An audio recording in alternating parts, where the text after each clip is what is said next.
Arquétipo do signo de Touro. Como símbolos para a era de Touro, 2500-1500 a.C., temos o Touro, a deusa e Buda. Vênus, Afrodite é o regente mundano, e Vulcano, Hefestos, o esotérico. Fonte fecunda do simbolismo do touro e da deusa lunar é a obra Mitologia Primitiva, de Joseph Campbell. Este estudioso põe à nossa disposição muitos dados referentes à deusa de Creta e a seu consorte touro.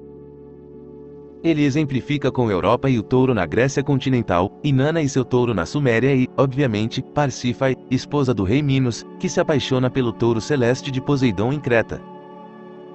A história minoica do Minotauro no labirinto é talvez o mito mais famoso da deusa e seu consorte. Campbell menciona que o quadrante taurino no mundo estendia-se do início até meados do período do Bronze, desde o Vale do Indo na Índia, passando pelo Irã, por Creta, por Micenas na Grécia continental, até Stonehenge na Inglaterra. A conexão entre o touro e a deusa é muito importante para o astrólogo porque o glifo de touro é constituído pela cabeça redonda de um touro encimada por uma lua crescente às avessas. Há uma influência duplamente feminina em Touro, o regente mundano é Vênus e a Lua está em exaltação neste signo. Com a dupla influência feminina, temos a receptividade da Mãe Terra que como a terra recentemente arada da primavera, pronta para receber a semente. Passiva, paciente e plácida, a terra de Touro é sexualidade fértil e fecunda. Como o regente mundano, instintivo, de Touro, Vênus, o princípio de atração, tem um forte magnetismo físico. Como esta energia não é sexualmente agressiva, mas prefere atrair os outros mais do que persegui-los. Touro é associado à reprodução biológica e a outros tipos de criatividade. Essa relação de Touro com o feminino pode parecer-nos estranha, no século XX. Hoje, quando pensamos nesse animal, nossas primeiras associações, muito provavelmente, são masculinas. Nossa tendência é pensar em touros reprodutores e toureiros, machos. Nos tempos que vivemos, o touro está investido de uma autoridade masculina definitiva, não estando mais associado à mãe. No sul da Índia, o templo de Tanjore abriga uma estátua gigantesca de Nandin, o touro, considerado o veículo da divindade masculina, o Senhor Shiva. Nos tempos pré-arianos, a era de Touro, Nandin era esposo de Sati, deusa do amor e da lealdade matrimoniais. Sua estátua em Tanjore, como muitas estátuas de touros da Idade do Bronze, tem uma expressão suave, delicada, quase feminina. O templo está repleto de lingas com forma de falos, símbolos da fertilidade e da criatividade biológica. Nandin representa o lado masculino da Mãe Terra. A deusa Durga, montada num leão, perseguiu e matou um touro selvagem num ritual para garantir a fertilidade da terra. Os ritos de touro ou a perseguição de touros por cães, na Índia, são mencionados no Markandeya Purana e no Chandi Purana. Algumas das edições ilustradas das histórias dos Puranas reproduzem em escala pequena as pinturas rupestres da deusa Durga, a fase escura da lua, cavalgando em sua feroz leoa, em perseguição ao touro, que fará ritual.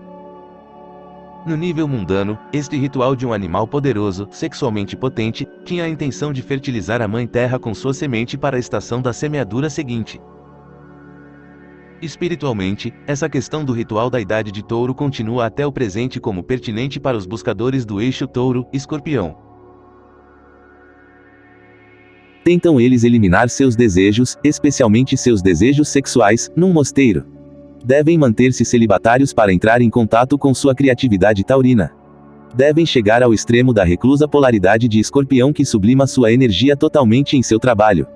Ou podem eles agradar a Deus e também ser pessoas artisticamente criativas, nas rodas sociais a que Vênus, Afrodite, regente de Touro, os chama.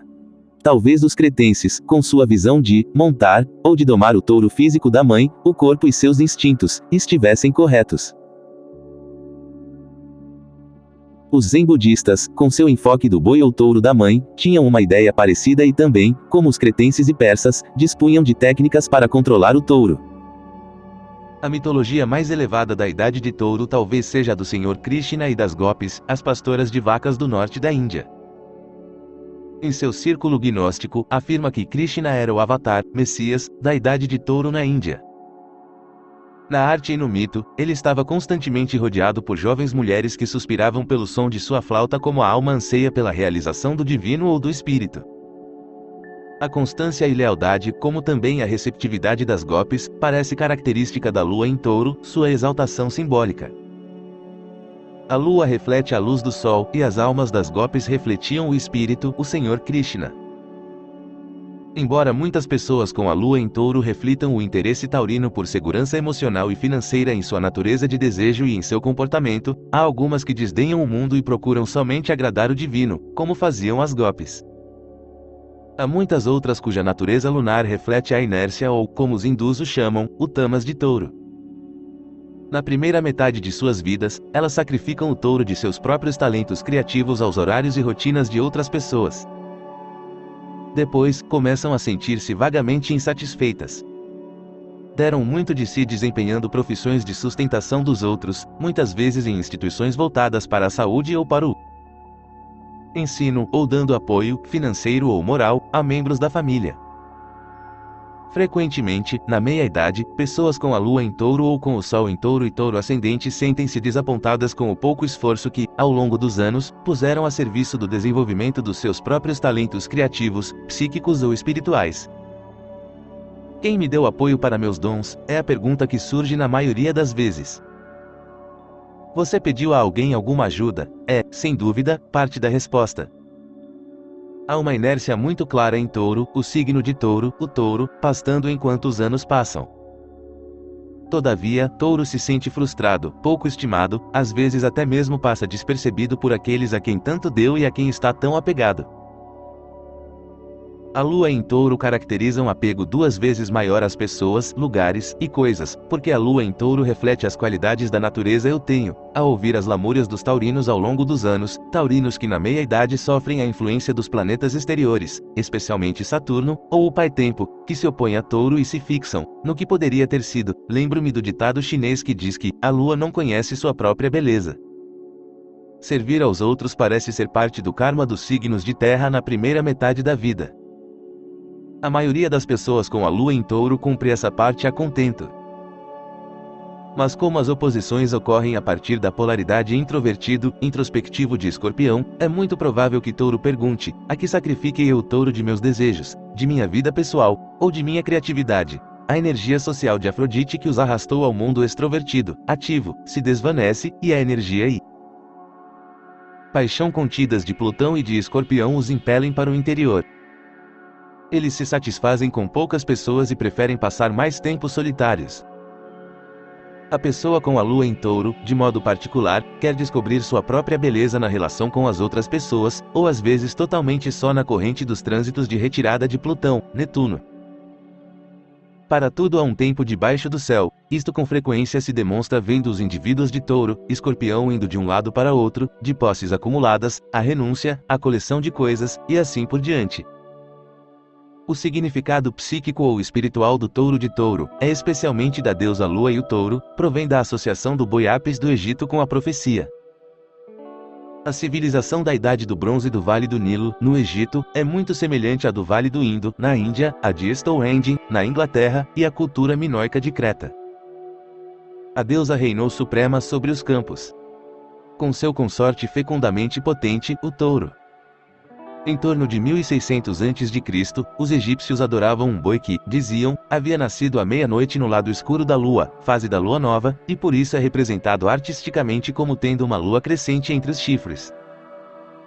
O boi Apis real usado para os rituais de fertilidade era escolhido porque tinha uma lua crescente em seu flanco.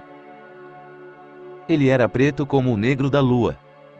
Às vezes tinha uma forma de águia num dos flancos.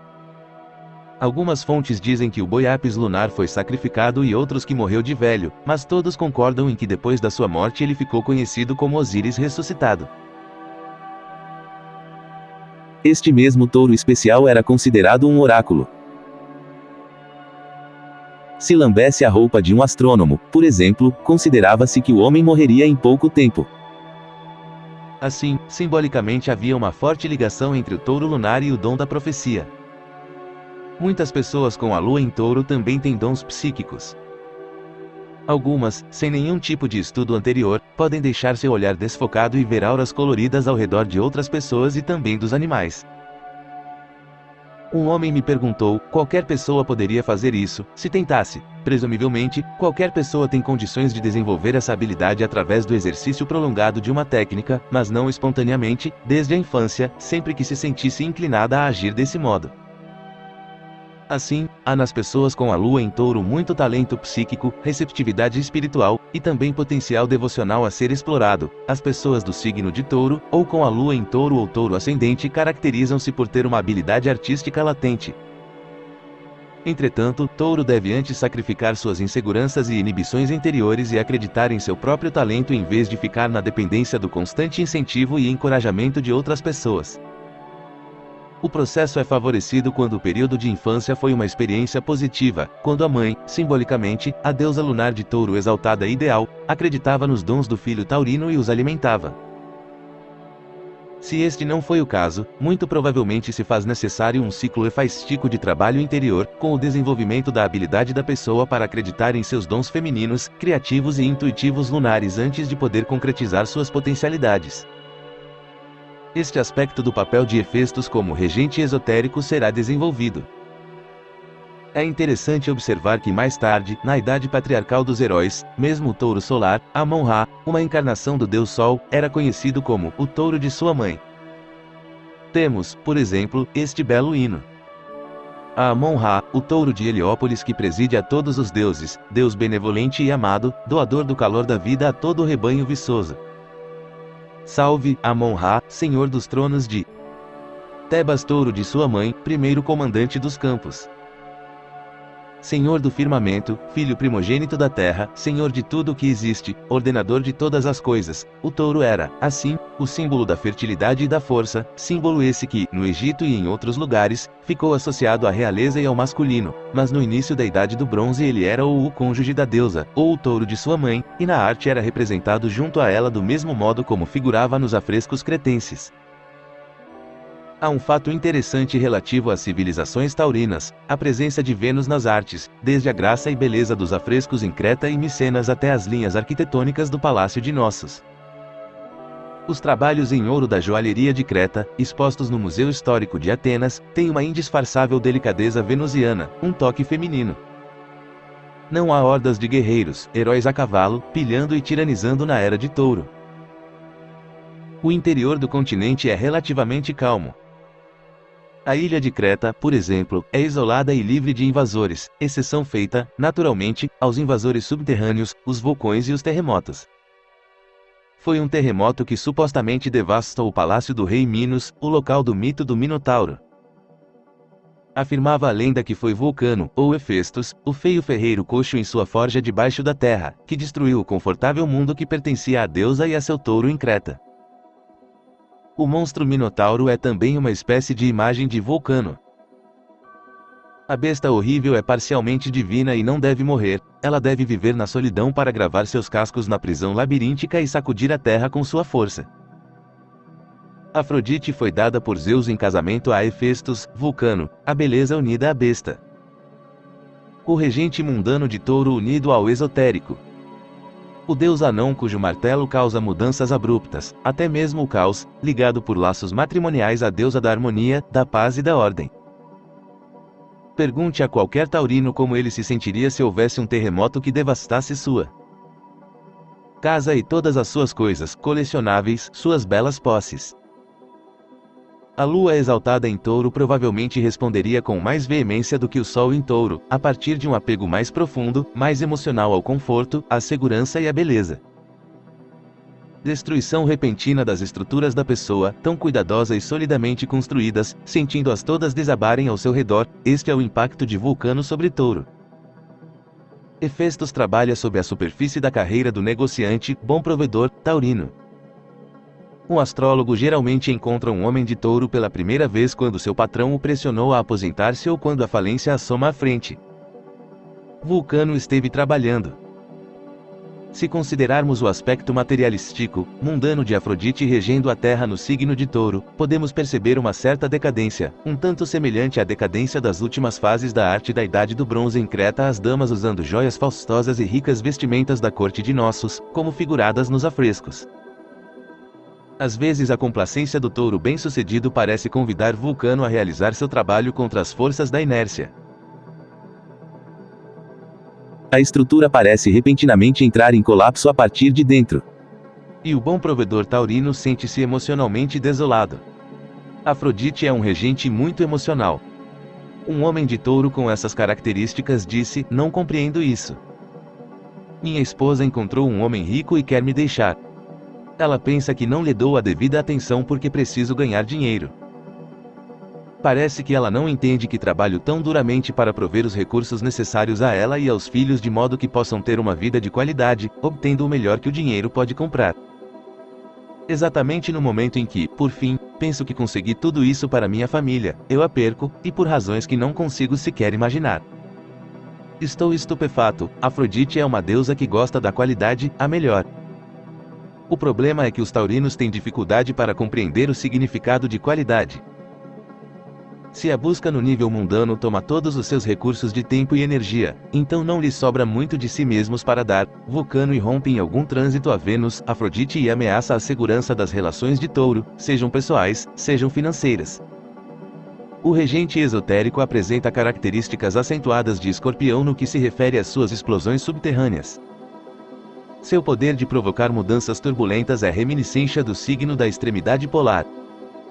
Touro e Escorpião têm a ver com os recursos, tanto interiores quanto materiais, e com as possibilidades.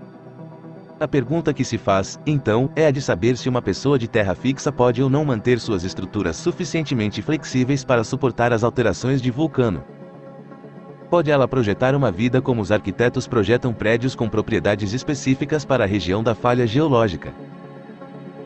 Com os prédios balançando com os movimentos dos abalos sísmicos, pode Touro lidar com o lado complacente, indolente, satisfeito e confortável de Afrodite, visto que ela pensa: consegui fazê-lo. Pode o taurino trabalhar com a qualidade interior da vida e também com o material exterior? Estas são algumas questões pertinentes. Como regente da segunda casa no zodíaco natural, a casa dos valores pessoais, Vênus necessita de satisfação interior e também de expansão no mundo exterior, material.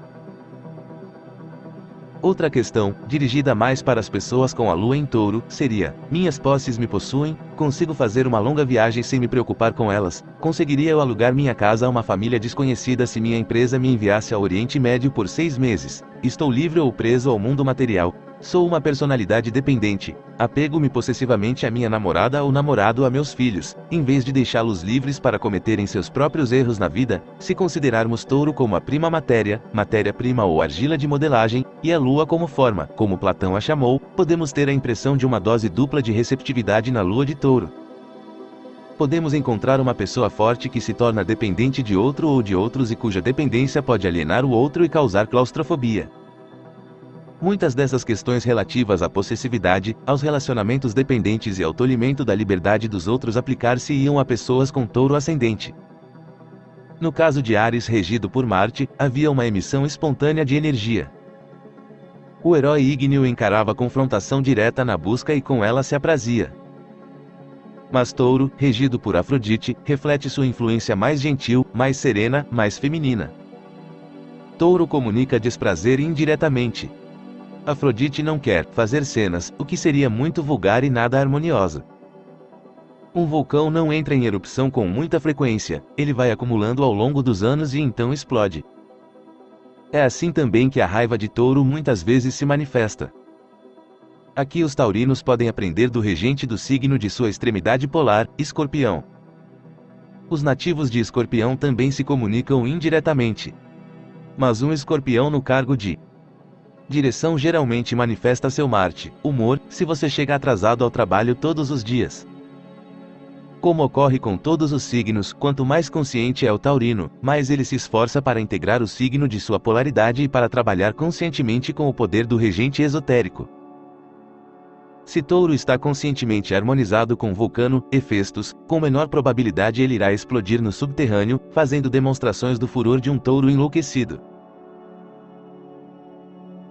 Como então pode Touro sintonizar com as qualidades positivas de Hefestos? Sacrificando o touro do apego e removendo o véu da deusa Inanna, deixamos para trás a árida e ressequida terra, Touro, como o fez Inanna, para penetrar no mistério desconhecido, as profundas águas escorpionicas do inconsciente. Muitas vezes a falência, o divórcio, ou a sensação de ninho vazio, quando o último filho deixa o lar para casar-se, a negação de um forte desejo pelo mundo exterior num trânsito semelhante ao de Vulcano, irão precipitar a descida de Touro às profundezas de Escorpião. A vida não é algo fixo e imóvel, mas sim um processo em constante mudança e desenvolvimento. É assustador pôr de lado a velha persona. Sou uma mãe de 5 filhos muito solicitada, sou presidente de um banco, em pouco tempo eu seria doutor em medicina ou PhD, o sacrifício, entretanto, retirou Touro da estaca em que estava preso, fixo, à semelhança de Inanna no inconsciente. Quando, após descansar e relaxar no aquietado ciclo da introversão, no trânsito de Netuno ou Plutão, a taurina Inanna surge novamente à luz do dia, não há como dizer quais os poderes criativos que trará consigo.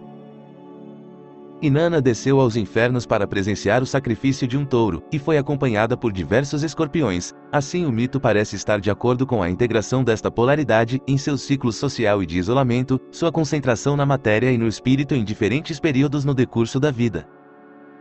Para Inanna, o touro parece ter servido de bode expiatório pelos desejos dela não realizados. Ela queria casar-se com outra pessoa e não com a que fora escolhida pelo Deus Sol para ela, mas aquiesceu à decisão masculina dele sem objeção. Ela sacrificou seus próprios sentimentos, sua intuição e seus valores. Isto exigiu a descida, a reenergização e a cura. Touros que dão ouvidos à voz do Deus Sol, a mente racional às custas de seus valores, sentimentos e intuições subjetivos raramente são felizes. Este é um signo duplamente feminino. O touro de Inanna é também, as balas de Inanna, sua coragem, sua capacidade de decisão, sua raiva, sua habilidade de enfrentar as dificuldades da vida. Empatada numa estaca, símbolo fálico, ela parece ter recuperado sua luta. Sempre ouço falar de taurinos do tipo passivo, presos num ciclo negativo, que têm sonhos violentos, ou sonhos em que se veem despindo-se, tirando suas velhas personas, de modo que todos possam vê-los como são. Também no mundo exterior a complacência taurina fica fragmentada depois que uma série de sonhos dessa espécie tem início. O resultado final do ciclo de morte e renascimento de Escorpião é geralmente positivo, entretanto, e às vezes dramaticamente positivo, quando Touro esteve por longo tempo num estado negativo, queixoso, tamazico. Como, então, pode Touro conscientemente harmonizar-se com as qualidades positivas de Vulcano, Hefestos? Como pode Touro evitar as explosões vulcânicas no mundo exterior que os desejos frustrados atraem? Em símbolos de transformação, Jung nos diz que Hefestos é um ancião sábio arquetípico. Como Inanna, contudo, sua sabedoria originou-se através de um processo longo e doloroso, uma descida aos infernos, período durante o qual livrou-se de grande parte de sua amargura, ressentimento e ódio. É interessante que a deusa, o feminino, primeiro teve de entrar em contato com esses sentimentos, admitir que os tinha, ao passo que o deus masculino deleitava-se nessas emoções, refletiu sobre eles muito conscientemente. No começo da história, Hefestos não teve uma infância feliz. Quando se deu seu nascimento, Hera, sua mãe, estava furiosa com Zeus, seu marido. Zeus havia gerado uma filha sem qualquer participação de Hera e, no caso, sem a participação de qualquer outra mulher. Atena havia saído da sua cabeça. Hera decidiu que se as mulheres não eram necessárias a Zeus, os homens também não seriam necessários a ela. E gerou Hefestos por partenogênese. Para sua consternação, entretanto, as coisas não correram como no caso da filha de Zeus, Atena. Hefestos era um anão muito feio, com os pés deformados. Hera, horrorizada, jogou-o do Monte Olimpo, e continuou sua vida normalmente. Hefestos, no inferno, meditava. Porque era ele um órfão quando todos os outros tinham pais, ou pelo menos um dos pais, que os amavam. Odiava Hera com todas as suas forças. Ele inicialmente procurou criar objetos úteis, e em seguida tentou fabricar objetos artísticos, mas estava bloqueado por suas próprias emoções negativas. Sentia sua deformidade com tanta intensidade que não podia acreditar em seu talento, e os deuses no inferno o evitavam tanto por sua disposição melancólica quanto por sua aparência física. No mundo subterrâneo ele se tornou amigo de algumas mulheres, pois o seu era um espírito feminino. Era filho de uma mãe, assim como Atena era filha de um pai. Ele pertencia ao inconsciente criativo. Por longo tempo, embora vivesse no subterrâneo criativo, ele não conseguia reconhecer a fonte da criatividade dentro de si, em sua própria alma. Em seu estado sombrio e melancólico, começou a tramar vingança contra sua mãe. Ele faria com que ela sentisse o que significava ser abandonado. Talhou um trono para ela, e quando ela se sentou nele, as cadeias a prenderam. Hera ficou aprisionada e suspensa no ar, numa espécie de balanço. Hefestos a deixou no limbo, nem acima nem abaixo, e totalmente sozinha. Isso lhe serviria de lição. A iniciativa, entretanto, apenas fez com que o anão se sentisse pior. Ele havia amarrado e suspendido no ar sua própria criatividade, o seu lado feminino. Já vi muito pessoas com a lua em touro fazer coisas semelhantes simplesmente por ressentimento obstinado, suspender o relacionamento com uma mulher, muito provavelmente outra pessoa criativa com quem eles poderiam descobrir muitas coisas em comum, devido a uma antiga ferida. Eles têm que esquecer-se de Hera e livrar-se de sua amargura, parar de incriminá-la pela inexistência da infância deles e prosseguir com o processo de ser um artesão adulto e de tornar-se um artista autêntico, como também um artífice. Dioniso, numa de suas idas anuais ao inferno, teve compaixão de Hefestos, a quem deve ter reconhecido como um espírito aparentado, uma outra alma feminina, artística, cuja inspiração teve origem na quietude do inconsciente. O compassivo Dioniso sabia que muitos deuses haviam tentado aproximar-se de Hefestos pedindo o perdão para Hera, mas sem resultado. Ele realmente era um caso difícil, mas Dioniso nunca perdeu as esperanças. Usando de artifícios, ele conduziria o ferreiro a um estado alterado de consciência, e então causaria nele uma mudança de coração. In vino veritas, no vinho está a verdade, era o mote de Dioniso. E se deu bem. Ele retirou o anão adormecido do inferno e o levou ao Monte Olimpo às alturas da consciência jogado no lombo de um humilde asno. Ao despertar na luz do Monte Olimpo, Hefesto sentiu-se muito melhor. Ele se sentiu livre de todas as suas emoções negativas e pleno da beatitude da taça sagrada de Dioniso. Soltou então as cadeias de Hera e imediatamente descobriu, para sua surpresa, que havia afrouxado também as amarras e obstáculos de sua própria criatividade. Desse momento em diante, Hefestos passou a produzir objetos artísticos maravilhosos que realmente pareciam vivos, arte imitando a vida, como o escudo de Aquiles, que Homero descreve minuciosamente na Ilíada. Ele também fabricou objetos de grande utilidade para deuses e deusas. Hefestos apaixonou-se por Atena quando ela foi à procura de um de seus objetos práticos, uma nova lança, e que a deusa era sua alma gêmea. Ele era um deus de sentimento do tipo feminino, e ela uma deusa do tipo masculino, reflexivo. Na opinião de muitos, eles teriam formado um casal equilibrado, se Atena não tivesse sido tão radicalmente arredia a Hefestos. Ela era indiferente com relação a todos, também pensasse que Afrodite e Hefestos não constituíam um casal equilibrado porque ambos eram almas femininas. Em sua ascensão ao Monte Olimpo para concluir seu processo de cura, Hefestos também completou sua iniciação e ocupou seu lugar como um igual entre os deuses e deusas. Dos habitantes do Monte Olimpo, apenas a vaidosa Afrodite não se impressionou com a transformação de Hefestos. Ela o olhou através de seu snobismo estético e viu apenas o mesmo velho e deformado corpo, não uma bela alma. Talvez fosse para desencadear o desenvolvimento de Afrodite que Zeus arranjou o casamento deles, mas quem pode compreender a vontade dos deuses? Talvez no final ela aprendesse a estimar a constância e dependência de Hefestos, mas sua reação imediata foi ter um caso amoroso com o irmão de Hefestos, Ares, o belo deus da guerra. Algumas fontes sustentam que o filho de Afrodite, Eros, Amor ou Cupido, teve como pai Hefestos e não Hermes. Segundo muitos, Hefestos era da terra, e devido à sua ligação estreita com a mãe terra, seu lado feminino, ele era um intuitivo natural. Depois de liberar todas as emoções, fixadas, em astrologia diríamos, fixas, ele começou a cuidar de sua forja de fogo interior com a devida atenção, e desse momento em diante nada havia que Hefestos não pudesse modelar com toda beleza, quer fosse instrumento de utilidade ou objeto de arte. Sua história apresenta muitos aspectos que correspondem à jornada da vida de muitos com Sol em Touro, Touro ascendente, ou Lua exaltada em Touro, que é um buscador e aspirante espiritual.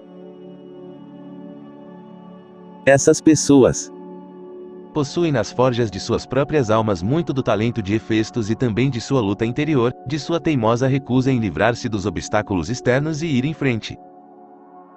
Por ser Touro o primeiro dos signos fixos, terra fixa ou matéria-prima, este pode ser um contexto adequado para refletir sobre os símbolos que remetem ao tema da Fixides, que é poder. O touro selvagem e o leão são dois animais terrestres que devem ser levados em conta. O mesmo deve ser dito da águia.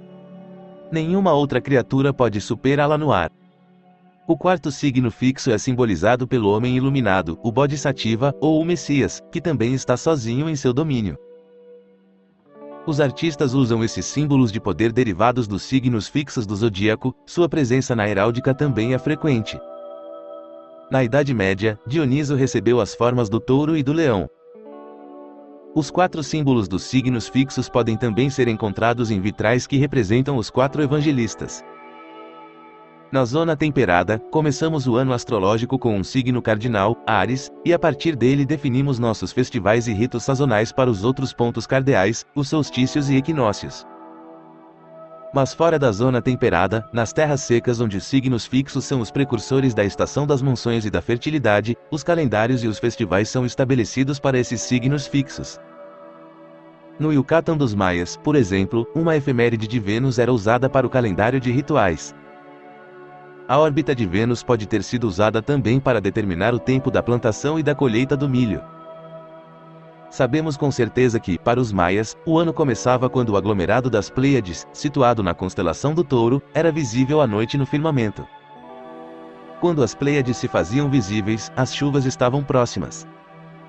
Plutarco nos diz que o mesmo acontecia com os gregos, isto é, que 27 dias depois do equinócio da primavera era celebrada a cerimônia do touro e tinha início o período de lavragem e semeadura. Um antigo camafeu representando o touro com as 3 graças em seus chifres e as Pleiades como 7 estrelas. As Pleiades constituem um aglomerado místico no Egito, na Índia, entre os maias e também na mitologia grega clássica.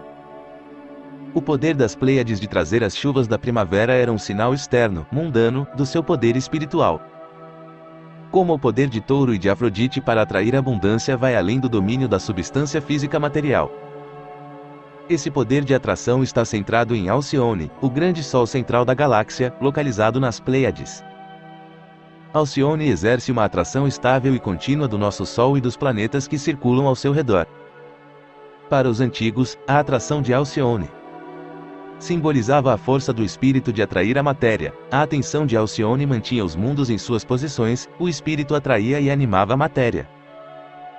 Órion, o caçador ou buscador, também está localizado em Touro, assim como Aldebaran, o olho do touro. A questão que se coloca é a do poder dos elementos clima frio na zona temperada e tempo seco aliviado pelas chuvas no resto do mundo. O poder estava ligado às mudanças sazonais, o poder das forças da natureza. Assim, os poderes de fertilidade, robustez e resistência eram associados a Touro. O vigor taurino é o vigor da própria Mãe Terra na qual as plantações eram semeadas na primavera para serem aguadas pelo Pai Céu. Essa resistência ou lealdade é, para mim, a qualidade mais característica de Touro. Ela supera até mesmo a teimosia, a ganância ou o apego, os quais encontramos retratados em histórias que abordam o lado menos atrativo do regente mundano, Vênus, nome do qual derivamos a palavra venal, como o legendário rei Midas, um verdadeiro caráter venal. Touro, Escorpião têm em comum a resistência, os recursos interiores para perseverar a despeito de traumas ou vicissitudes temporárias.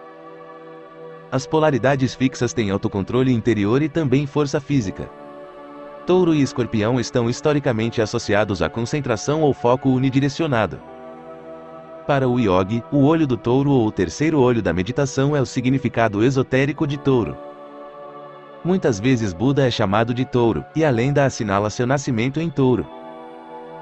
Quando criança, na corte de seu pai, ele era mimado, mas não encontrou satisfação nas alegrias materiais de um mundo que oferecia apenas sofrimentos, doenças e morte. Saiu então em busca da iluminação, e pela concentração liberou a força yogi interior. Buda sentou-se em sua inamovível sede sob a árvore do conhecimento até alcançar a iluminação. Se Touro pode ser complacente, Afrodite pode ser indolente no nível mundano, a inércia taurina ou a habilidade de sentar pode ser muito proveitosa para ele no caminho espiritual. Enquanto um signo de fogo em geral é muito irrequieto, um taurino pode sentar-se numa posição de relaxamento por longo tempo.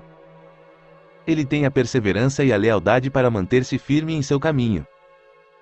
No budismo chinês, o boi representa a verdade em ação.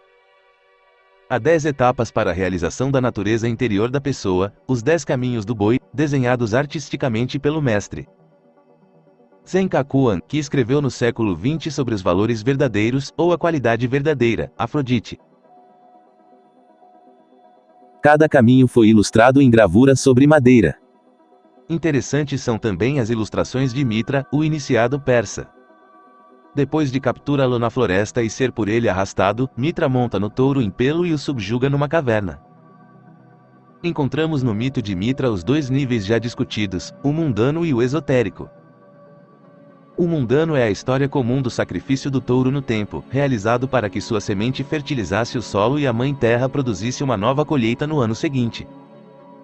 O nível esotérico refere-se à domesticação do touro enquanto domínio dos desejos e pensamentos à maneira do budista chinês. O culto de Mitra era solar por natureza, e não lunar, mas incluía 7 níveis de iniciações, das quais os 2 mais importantes eram o touro e o leão. Cada iniciação e técnica esotérica implicava desnudar um dos 7 corpos ou planetas conhecidos no tempo de Mitra. Os hinos se perderam, mas obras de arte descrevem as iniciações esotéricas. Especialmente interessantes são as ilustrações que se faz de Mitra montado no touro no centro da roda, com o zodíaco e seus símbolos em torno deles no círculo externo. O iniciado buscava a luz, ou a iluminação, enquanto o não iniciado apenas via o símbolo do touro como parte de um ciclo anual de fertilidade. Além do touro com uma haste de trigo brotando da sua espinha, havia outro touro celestial imortal, que um dia deveria retornar com Mitra. Mitra era conhecido como o juiz dos mortos, símbolo da morte ou das trevas, aparecia em seu ombro em algumas gravuras, juntamente com uma serpente a seus pés. Se considerarmos touro esotericamente, se pensarmos em sua receptividade à luz divina que é matéria-prima, nos poderes de concentração inerentes a esse signo tenaz ou fixo, na busca da iluminação, o terceiro olho ou o olho do touro, na força da vida, no vigor, na lealdade e na perseverança de touro, veremos que há muito a admirar. Mas com a tendência venusiana à inércia, ou a tendência de um signo terra a levar demasiadamente a sério este mundo transitório, há uma real necessidade de touro integrar o lado obscuro, aquoso de escorpião. Se touro representa luz e vida, Vênus como a brilhante estrela da manhã adorada pelos maias, como a fertilidade da primavera, então o escorpião representa as trevas e a morte, seguidas pela experiência do renascimento da 8ª casa. Talvez seja esta a razão porque, em muitas culturas, o touro era imolado e renascia trazendo prosperidade para a terra e para o povo. Ele servia para lembrar que nada é permanente, a juventude é seguida pela velhice, a morte pelo renascimento ou imortalidade.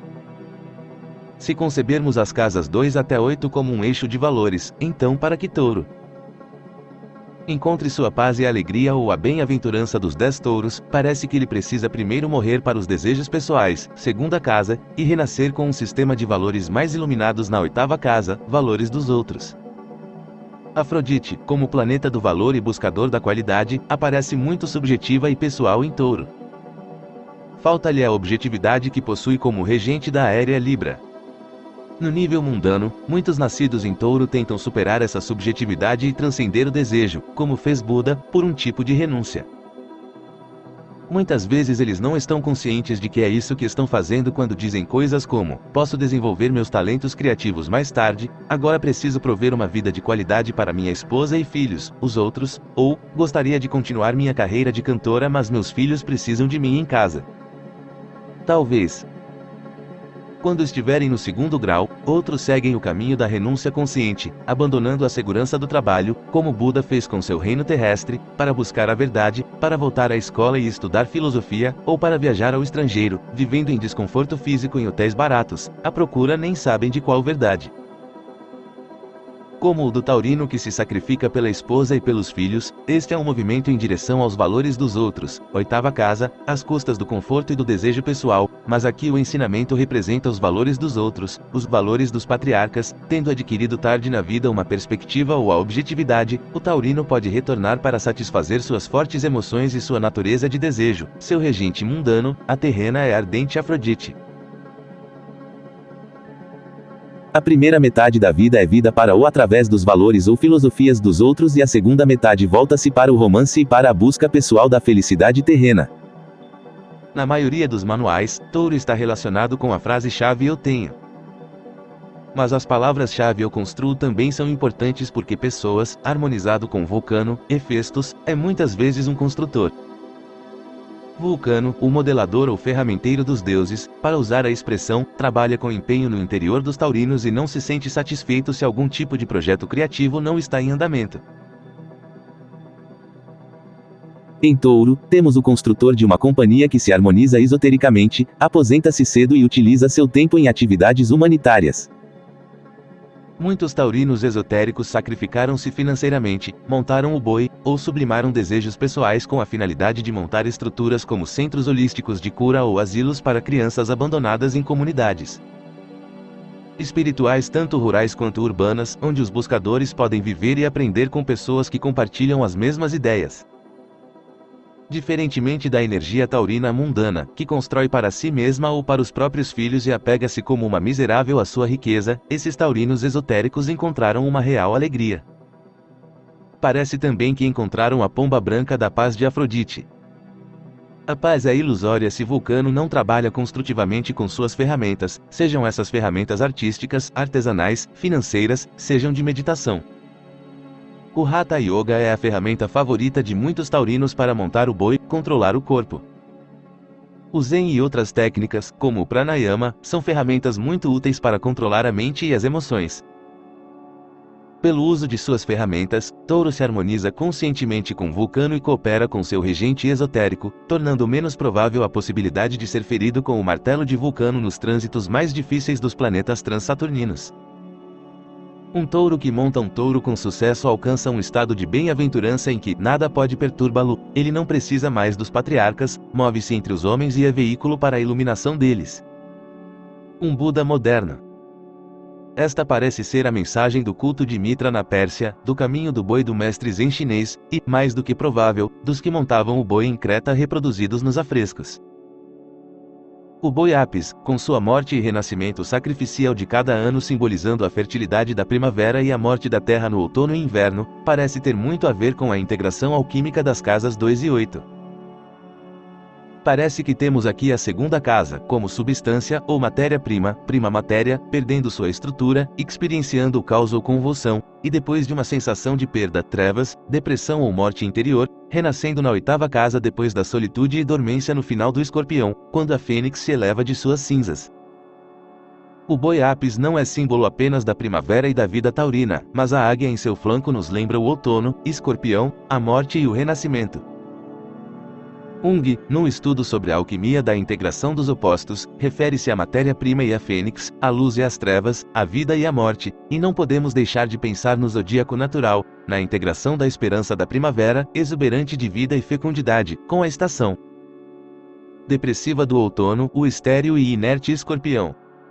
Recomendo muito às pessoas interessadas na integração da energia. É um dragão escorpionico com várias cabeças, incluindo a cabeça Sol e a cabeça Lua. O casamento do Sol e da Lua, do masculino e do feminino, da luz e das trevas dentro de todos nós era associado a Touro nos escritos alquímicos, Touro, onde a Lua e Vênus têm bom relacionamento. A exaltação da Lua em Touro não é mencionada especificamente por Jung, mas ele afirma que Diana é a noiva, no matrimônio do masculino e do feminino, que acontece em Touro no delicado tempo da Lua Nova. Assim, Mercúrio, o esquivo guia alquímico que conduz o buscador medieval ao segredo da pedra filosofal da transformação interior à transformação da natureza humana inferior em ouro, aparece na Lua Nova em Touro. Jung afirma que a integração das trevas com a luz é difícil, que os dois realmente se distanciam um do outro. É difícil para a luz brilhar nas trevas, é difícil o inconsciente, casa 8, ou Escorpião, tornar-se consciente. O astrólogo chama essa resistência de fixides, porque nesse eixo lidamos com dois signos fixos ou casas fixas. Ainda assim, a receptividade de Touro, seu lado duplamente feminino, dá a Escorpião uma abertura que outros signos, ou outras estações do ano, podem não ter. Escorpião é ainda um signo receptivo no mesmo sentido em que a água é receptiva. Escorpião tem associações fúnebres, o ataúde de Osíris, as múmias, a morte, mas tem também a fênix. Se a matéria-prima taurina pode passar por mudança ou transformação, então a energia da primavera, que é Touro, não mais precisa ficar enraizada no solo, terra, mas pode voar como uma fênix e ser livre. Em geral é difícil Touro perceber o lado obscuro, instintivo, de Escorpião, o inconsciente. Em casos reais de pessoas que tinham uma boa dose de energia taurina, o que diziam de Escorpião revelava que consideravam a si mesmos como a luz, e os escorpiões que encontravam como entidades obscuras, caóticas, misteriosas, solitárias e irracionais. Se Touro se impõe sobre Escorpião o que este não está pronto a suportar, Escorpião provavelmente fará Touro passar por traumas ou irrupções, mostrando assim a Touro sua própria sombra. Touro pode reagir integrando a intuição e agradecendo Escorpião ou afastando-se e concluindo que os escorpiões são pessoas sarcásticas, desagradáveis, que devem ser evitadas. Pela integração de parte das trevas de sua polaridade Escorpião inconsciente, Touro pode aprender a desenvolver asas como a fênix, deixar sua insegurança e voar como o Touro alado da arte assíria. Como Touro se opõe a Escorpião, assim Afrodite se opõe a Marte, o regente de Escorpião. Temos Ariadne no mito do Minotauro, um tanto snob em termos sociais ou culturais, às vezes percebendo Marte como demasiadamente grosseiro ou físico. Aqui novamente me lembro da amável Afrodite sendo forçada a contrair matrimônio com Hefestos, o aparentemente feio anão. Ela foi forçada a enfrentar seu próprio ponto de vista, superficial, de que a beleza tem a profundidade da pele. Na leitura de mapas com Sol no signo de Touro, encontrei Afrodite, a elegante, com raiva de seu companheiro, que tem planetas em Escorpião, porque ele não está disposto a ir a uma festa. Por que ele precisa de toda essa solidão? Ela se pergunta. Todavia, Touro pode aprender da coragem silenciosa de Escorpião. Afrodite pode aprender de Marte a correr riscos, permitir que Vulcano continue a forjar. Marte pode ensiná-la a aceitar a mudança e a sexualidade, a permitir que sua própria energia primaveril seja liberada. Ambos, Escorpião e Touro, são intuitivos e possuidores de uma vontade forte. Cada um tem muito a aprender do outro se ambos puderem ir além da resistência pertinente a Fixides. Um Touro esotérico, espiritual, é aberto e receptivo a Deus. O mito do Minotauro trata da questão da receptividade. No mito, Minos é teimoso e fechado a Netuno, Deus.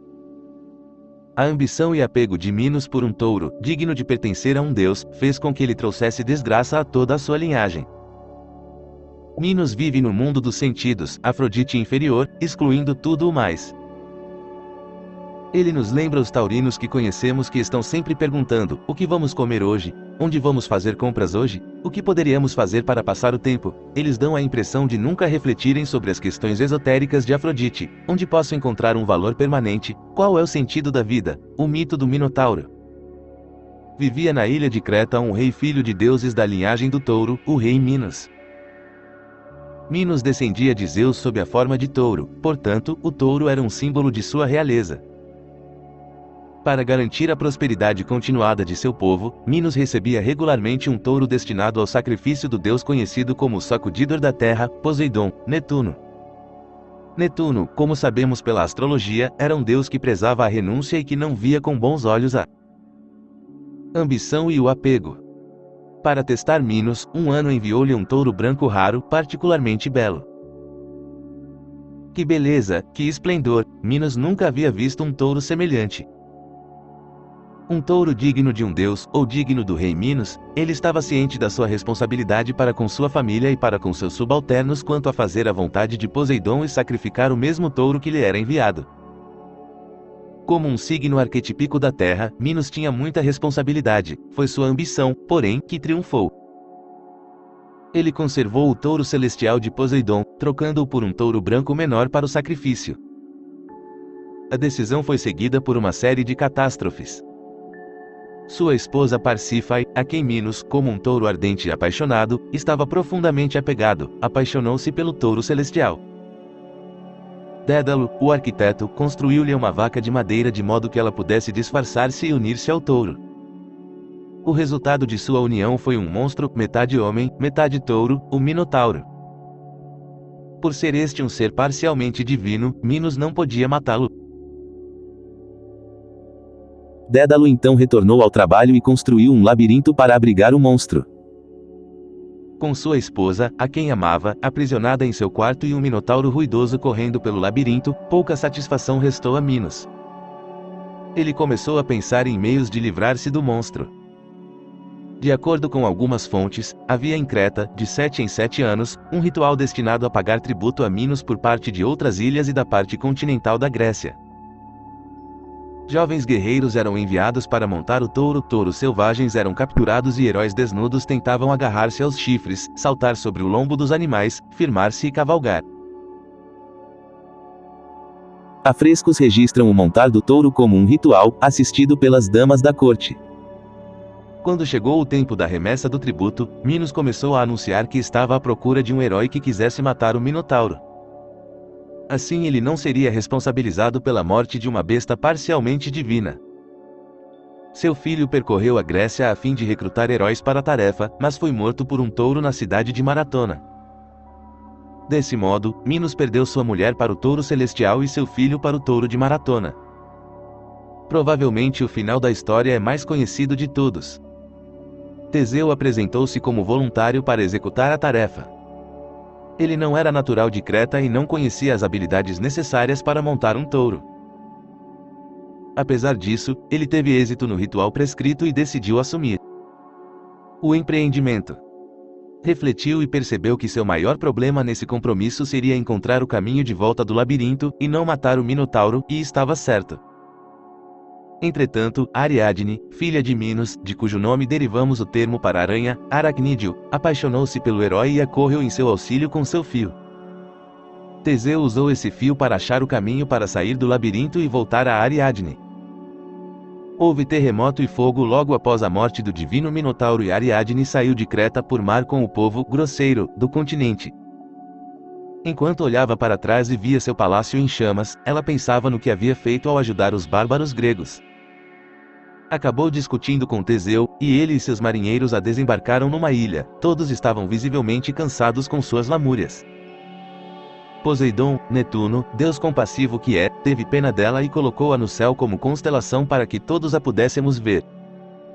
Outra versão narra que Netuno, Poseidon recebeu-a em matrimônio e depois a colocou no firmamento.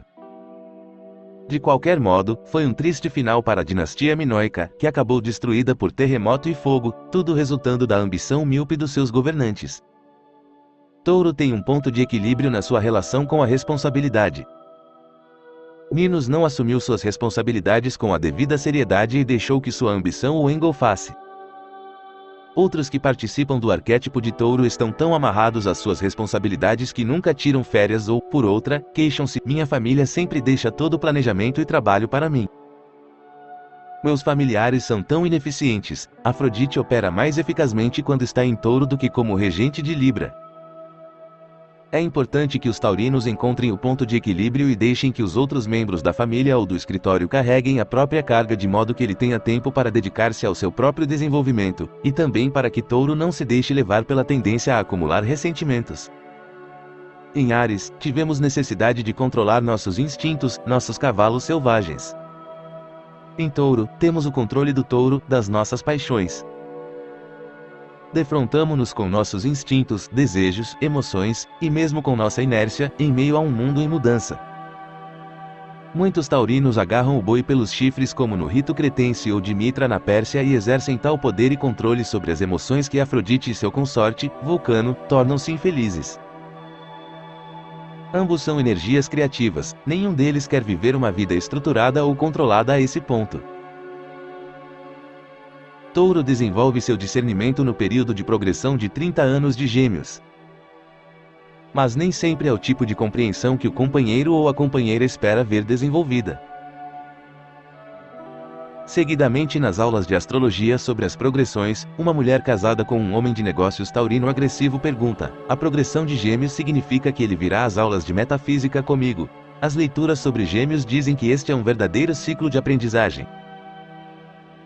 Ele irá mudar, abrir-se para novas coisas. É mais provável que este marido participe de seminários práticos que abordam temas como programação de computadores, regulamentação do imposto de renda, ou, se tiver um pouco de ar natal, de palestras sobre vendas que tenham relação com seu trabalho. Ele dificilmente desenvolverá um interesse pela metafísica, pelo menos até o final da progressão. A esposa deve aguardar pelo ciclo de câncer dele. Outras perguntam: irá meu esposo taurino ser menos teimoso no ciclo do adaptável Gêmeos? Afinal de contas, ele é imutável. É também analítico, Mercúrio rege Gêmeos. Irá ele analisar seu comportamento e trabalhar para a mudança? É provável que, pelo menos nos primeiros anos do ciclo, ele perceba, obtenha luzes sobre como os outros ao seu redor devem mudar, a esposa, os filhos, o patrão. Este é um signo habitual, fixo. Muito provavelmente, se ele tiver planetas em Gêmeos, o Sol em progresso que cruza por eles tornar-se acrítico dos outros por vários anos antes de começar a introspecção quanto a mudar a si mesmo. Aqui outros fatores entram no quadro geral. Está o Mercúrio natal em Gêmeos ou ele também entrou em Gêmeos? Como está o Mercúrio natal aspectado? Se for retrógrado, a pessoa terá o hábito da introspecção sobre motivos ou comportamentos tanto pessoais quanto alheios. Mas a compreensão relativa à mudança dos hábitos taurinos há muito instalados não surge da noite para o dia. Um efeito positivo secundário deste ciclo é o gosto que Gêmeos tem de falar sobre as coisas. Os taurinos, tipos calados antes dessa progressão, quereram comunicar-se mais. De modo particular, o cônjuge de alguém com planetas no eixo Touro, Escorpião perceberá isto e encontrará maior facilidade em levantar questões delicadas. Todavia, mudanças de comportamento podem não ocorrer em Gêmeos. É divertido analisar e falar sobre coisas, teorizar e discutir, mas mesmo para os signos fixos com Mercúrio natal em Gêmeos, atitudes comportamentais não seguem imediatamente a compreensão intelectual. Oh, sim, eu sou assim. Isto deixa as outras pessoas atordoadas. Não é interessante? É a reação comum de Gêmeos em progressão. Há também uma boa porção de inércia em Touro. A progressão de 30 anos de Gêmeos dá a Touro a oportunidade de experimentar sua versatilidade. Os que têm pouco ar podem ficar com sua velha profissão, negócios, música, um trabalho prático que possibilita o sustento, que lhes dá uma sensação de segurança. Taurinos com muitos planetas ar, ou um signo ar ascendente, muitas vezes ficam confusos nos primeiros anos de progressão, visto que se conscientizam da variedade de talentos relacionados com a comunicação e a autoexpressão. Gêmeos implica expor a palavra, por impressão ou verbalmente. Uma mãe referiu-se à filha adolescente, uma taurina com sol que havia acabado de progressar a Gêmeos, deste modo: espero que você a ajude a encontrar o rumo. Ela mudou sua área de estudos 4 vezes no ano passado e o pai dela e eu não temos recursos para mantê-la na escola indefinidamente. Ela era tão prática. Queria obter uma credencial e ter uma habilidade sólida quando se graduasse. Preocupa-me o fato de que talvez não consiga emprego, a filha disse. Até o ano passado eu não sabia que tinha todas essas qualidades. Mamãe disse: consiga uma credencial para lecionar. Você sempre poderá voltar ao ensino quando casar, e soava prático decidir pela área profissional na escola secundária. Mas no ano passado eu tive uma professora de jornalismo excelente. Ela nos encaminhou à comunidade para entrevistar pessoas interessantes. Decidi que eu gostaria de trabalhar num jornal. Então matriculei-me em alguns cursos de dissertação criativa. Descobri que tenho o dom de escrever diálogos. Decidi escrever peças teatrais. Mas então meu irmão mais velho veio me visitar. Ele falou que estava se dando muito bem em vendas, que é um campo das comunicações, e eu decidi trocar de área para comunicações empresariais. Tenho a intenção de cursar o mestrado em administração de empresas e seguir os passos de meu irmão. O problema dessa adolescente é que ela recebia muita retroalimentação do cosmos. Bons professores que incentivavam suas muitas qualidades, sua mãe, seu irmão, todos procuravam influenciá-la nessa progressão mutável. É bom que o astrólogo resista à tentação de acrescentar mais informações. Se não resistir, ao encontrar 3 outras possibilidades de profissão em comunicação, a pessoa deixará a sessão mais confusa ainda. Procurar apresentar as questões de Afrodite, as perguntas que enfatizam o valor e o sentido. O que mais lhe agrada? Voltar para casa depois de um dia de excelente exercício de magistério, alegre e feliz com os resultados de um trabalho com pessoas jovens, ou voltar para casa depois de uma entrevista sentindo-se mentalmente estimulada, pondo-se junto à máquina de datilografia e organizando o material da entrevista. Nos primeiros anos, muitos campos são interessantes por um certo tempo. Touro sente-se um pouco como um Gêmeos natal. Mas pode se perguntar, o que você se visualiza fazendo por longo tempo e gostando mais de fazer? Os signos Terra são planejadores de longo prazo. A questão subjacente do que seja prático é sempre importante de se levar em conta. O cliente será um Gêmeos em progressão por 30 anos, mas um Touro natal por toda a vida. Esta jovem em particular tentou o mestrado em administração, a escolha de seu irmão, mas esta decisão não teve bom desenvolvimento. Ela não era feliz, por fim, retornou à escola e tornou-se enfermeira. Vênus, no caso dela, achou significado na cura, na alimentação e na ajuda aos outros. Era uma escolha útil, prática, mas, diferentemente da área de vendas, ela sentiu que havia recompensas mais profundas além das materiais. As profissões da saúde com frequência exercem um forte apelo a Touro no final do ciclo de Gêmeos, mental, quando Touro se prepara para progressar no nutritivo Câncer. Outro aspecto importante para Touro durante a progressão de Gêmeos, se ele tiver irmãos ou irmãs mais velhos, é o de seguir os passos dos irmãos. O karma com irmãos ou irmãs é importante na fase de Gêmeos.